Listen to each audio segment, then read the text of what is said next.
What's the deal with Ulalek fused monstrosity? This pseudo-Eldrazi Titan envisions an alternate reality where the acts of the Gatewatch didn't destroy Kozilek and Ulamog, but rather fused them into a different entity altogether. This twisted vision heads up the Eldrazi Incursion Precon from Modern Horizons 3 as the deck's main commander, and while I've received many questions about who this is or where they came from, I get even more questions about how to use this strange ability. You see, Ulalek is a 5-mana 2/5 Eldrazi that, thanks to hybrid mana, is both all colors and no colors. That's right, the 5-color identity afforded by the colored pips means you can include any color card in your deck, but thanks to Devoid and the ability to pay all colorless mana for them instead means you can make a colorless 5-color deck. While that may be confusing to some, especially newer Commander players, the most interesting bit is Ulalek's triggered ability. It reads, whenever you cast an Eldrazi spell, you may pay 2 colorless mana. If you do, copy all spells you control, then copy all other activated and triggered abilities you control. You may choose new targets for the copies. Importantly, mana abilities can't be copied. This is incredibly interesting because it teaches us about copying all sorts of things on the stack, something I'm very familiar with. Let's break down what this does piece by piece before we get into how to use it.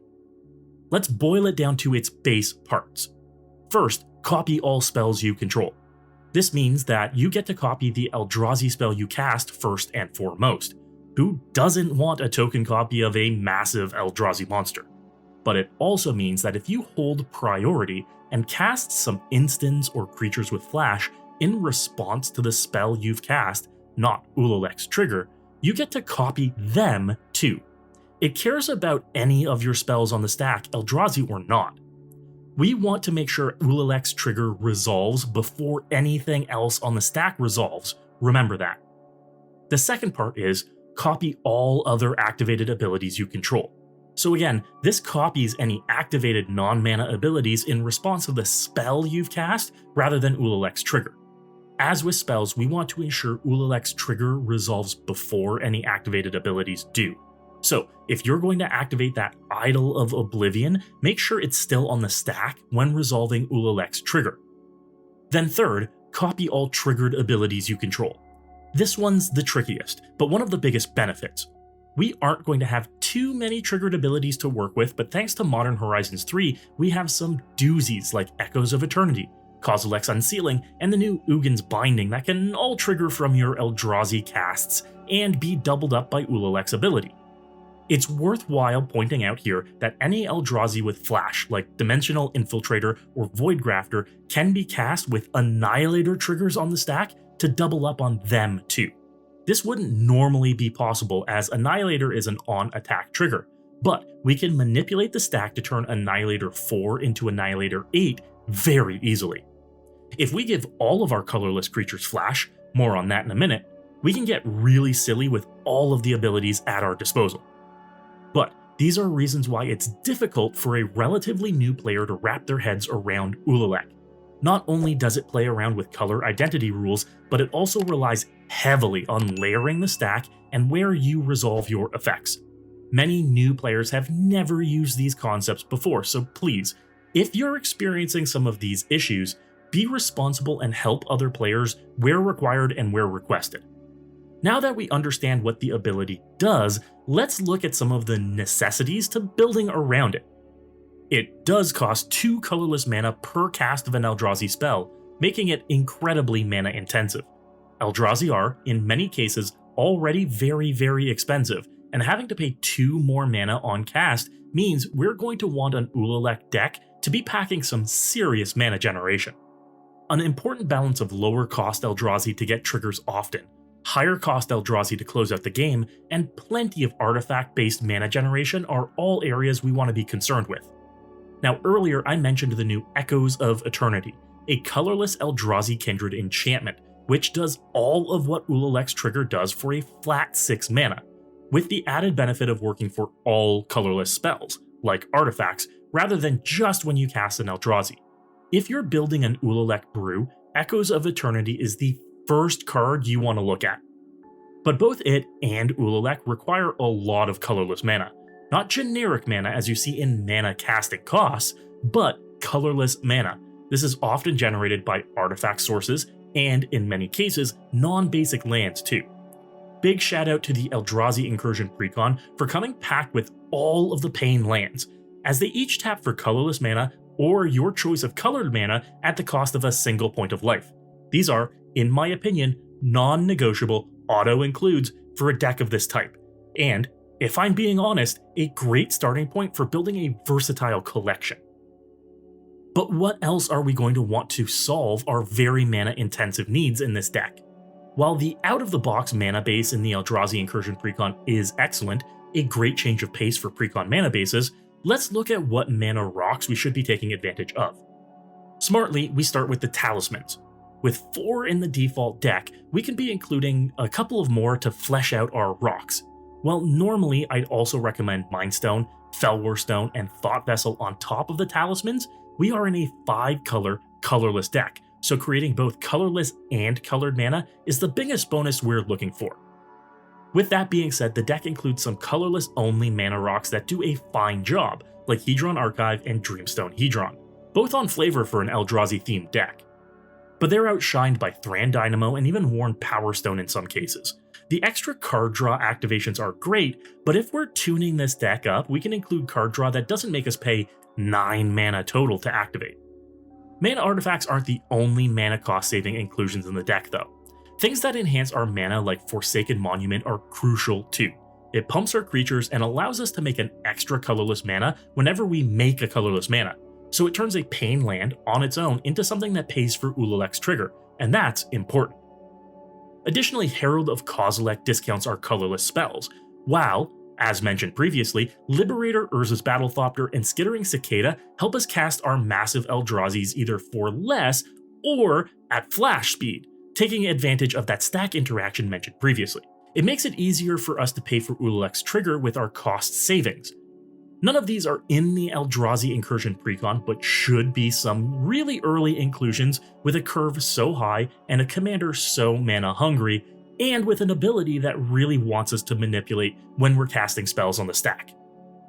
The new It That Heralds the End may be a cost reducer only for the upper end of our curve, but being a way to pump our creatures as well is invaluable. Now, of course, the other thing that helps our mana generation in an Eldrazi deck is spawns and scions. Eldrazi have multiple ways to create token creatures that make mana. If we can tap into that, pun intended, we can ensure we're casting creatures like Worldbreaker and doubling them with Ulalek whenever we want. In the base precon, there are only a few sources of these tokens: Awakening Zone, Chittering Dispatcher, and Drowner of Hope that all generate spawn reliably. Drowner of Hope is at 6 mana when it starts making your spawns, which isn't exactly early game. We also have less reliable sources too, like Sifter of Skulls and Vile Redeemer, both requiring you to have other non-token creatures die before you get any payoffs, and that's nothing that gets us a good benefit. Instead, what I'd like to see for an Ulalek brew is anything 4 mana or lower being focused on making us mana or drawing us cards. That should be early game priority number 1.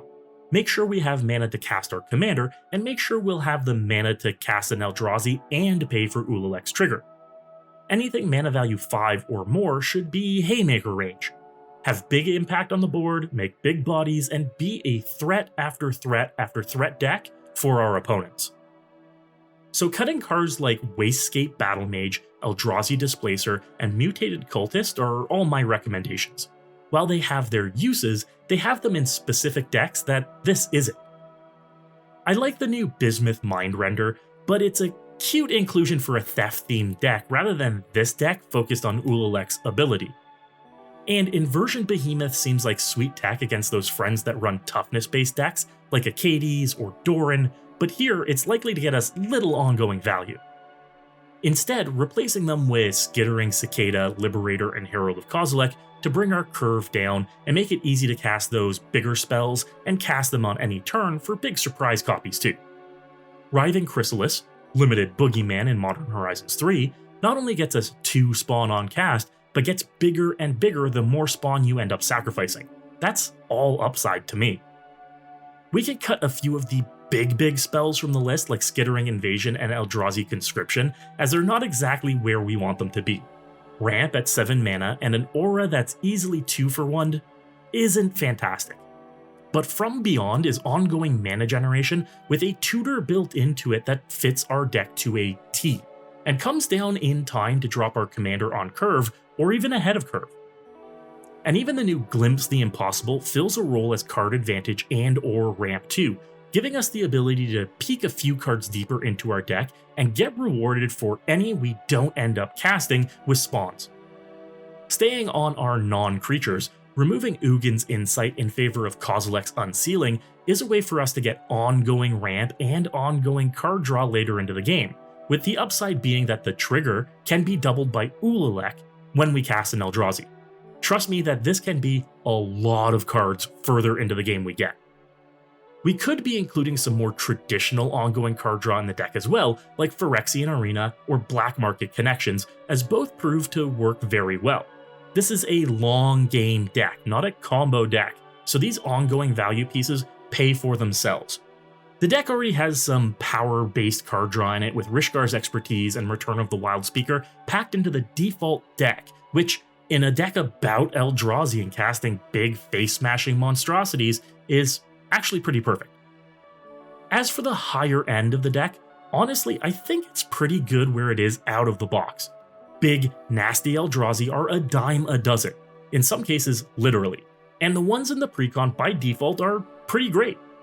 If you want to include bigger, quote-unquote better options, then it's a matter of taste, but any massive Eldrazi is a good Eldrazi when your commander can make multiple copies of them.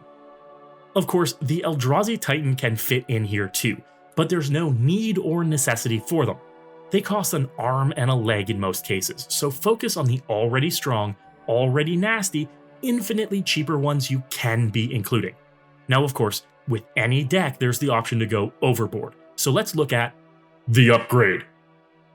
Starting with one of the biggest opportunities for inclusion in Urza's Incubator. It was just reprinted in Modern Horizons 3 and has never been cheaper at little over $12 currently.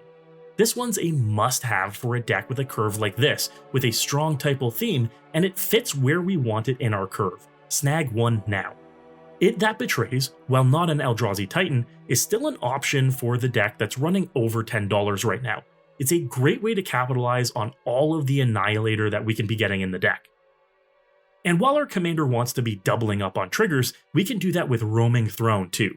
It's an honorary Eldrazi when it enters the battlefield rather than on the stack, so it on its own won't trigger Ulalek, but it will double up on all of your other triggers, giving you additional Ulalek triggers to pay for. 3 copies of every Eldrazi you cast seems pretty decent.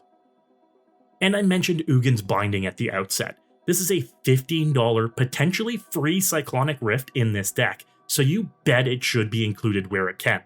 I'm a big fan of free value, and this is a nice mirror to Kozilek's Return, which is already in the deck by default. And lastly, Zuladok Voidgorger, the face commander of the Commander Masters Eldrazi Precon deck, makes for a great inclusion in the list too. It's sitting at a staggering $30, so the same thought process as the Eldrazi Titans applies here. It's good, but it's not worth breaking your piggy bank over.